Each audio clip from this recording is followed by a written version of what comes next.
नमस्कार, मैं आपका डॉक्टर तुषार। आज हम बात करने वाले हैं हेडेक के बारे में, यानी सर दर्द के बारे में। वैसे तो बहुत लोग परेशान रहते हैं सर दर्द से। हमारी ओपीडी के अंदर भी काफ़ी पेशेंट्स आते हैं सर दर्द के।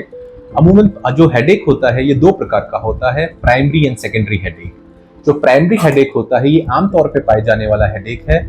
ये जो हम दिनचर्या के अंदर जो हमें आजकल मैक्सिमम लोगों को प्राइमरी हेडेक ही रहता है। जो सेकेंडरी हेडेक होता है इसके अंदर ये हानिकारक माना जाता है और इसके अंदर कोई बड़ी बीमारी का संकेत रहता है, जैसे कि ब्रेन ट्यूमर, ब्रेन हैमरेज या जो इंटरनल प्रेशर ब्रेन का बढ़ जाता है, उस समय ये सेकेंडरी हेडेक होता है। जो प्राइमरी हेडेक होता है बेसिकली ये तीन प्रकार का होता है जो मोस्ट कॉमन है।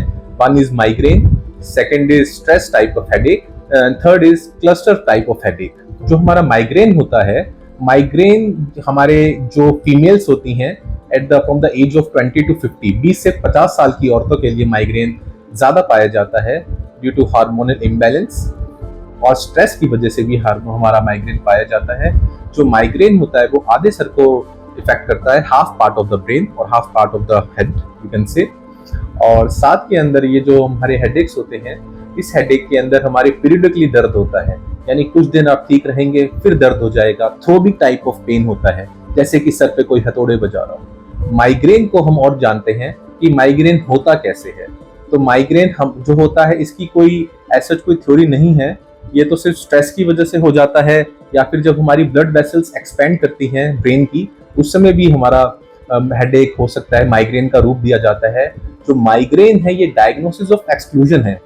अगर हमें कोई और कारण नहीं मिलता है, सबसे पहले तो अगर हमें माइग्रेन को सबसे आखिरी डायग्नोसिस को लेकर चलना चाहिए। अगर हमें एमआरआई हमारा ब्रेन नॉर्मल आता है और कोई कारण हमें नहीं मिल पाता है तो migraine can be the fittest diagnosis.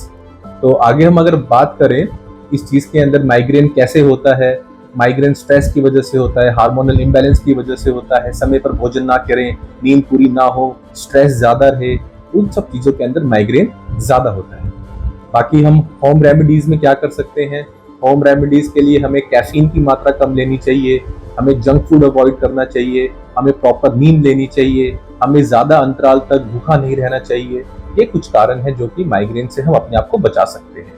कुछ ड्रग्स आते हैं, कुछ दवाइयां आती हैं जो प्रोफाइलैक्टिकली काम करती हैं, जो हमारे माइग्रेन को बचाती हैं। उसके लिए आपको अपने डॉक्टर से कंसल्ट करना चाहिए और रेगुलरली सैर करनी चाहिए।